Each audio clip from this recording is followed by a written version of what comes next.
नमस्कार सम्पूर्णमा म भवाल कार्की। आज विशेष गरेर चाहिँ सभागिरी हल राष्ट्रिय स्वतन्त्र पार्टीको विरोध कार्यक्रममा चाहिँ आज तपाईहरुले चाहे अनुसारको तपाईले सोचे जस्तो जो अझै पनि भरममा पर्नुभएका युवाको लागि आज निष्पक्ष रूपमा उहाँले चाहिँ के नेतृत्व गर्ने र देशको परिवर्तन कसरी गर्ने भन्ने विषयमा बोल्दै हुनुहुन्छ र यो तपाईहरु सम्पूर्ण स्वदेश तथा विदेशमा रहेका नेपाली दाजुभाइ दिदीबहिनीको एउटा आशा रहेको छ। राष्ट्रिय स्वतन्त्र पार्टीले अब के गर्छ भन्ने सोचिराख्नु भएको छ। अब के गर्छ? घन्टी बजाएर मात्रै गर्छ। हामीले चाहिँ बाजुराबाट नेतृत्व गर्नको लागि विरोध यो नसुन्नु भन्दा पनि ज्यादा चाहिँ पब्लिकहरु हुनुहुन्छ पछाडितिर। तपाईं एकछिन क्यामेरा घुमाइदिनु होला हैन। सोच्नु भन्दा पनि ज्यादा भइसक्नु भएको छ। तलको पुरै बुकिङ छ हैन। यो सुवालले ठाउँ पनि छैन। यहाँ कार्यक्रम सञ्चालन भएकै छैन। बाहिर पब्लिक त्यति हुनुहुन्छ, भित्र भरिसक्नु भएको छ। अब भने पश्चिमबाट सुदूरपश्चिम बाजुराबाट पनि हामीले विशेष गरी नेतृत्व गर्दैछौँ।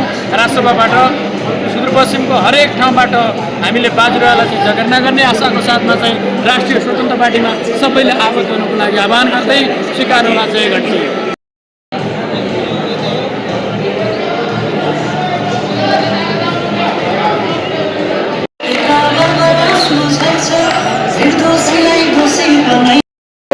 नमस्कार सबैजनालाई वेलकम स्वागत छ। म्युजिकमा रमाइलो गरौँ। हाम्रो चाहिँ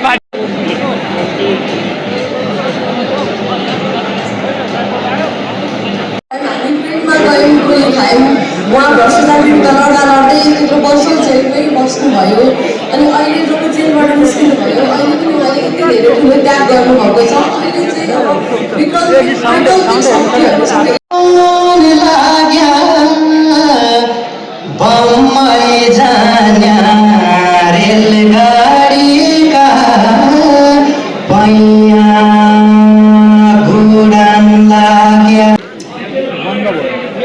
मेरो चाहिँ कविता आज कविता एउटा कविता हजुरको बिना कारण विस्फोट हुँदैन काठमाडौँ। बिना कारण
हामीले अधिकार गरेको संविधानले हामीलाई स्पष्ट जानकारी दिएको छ।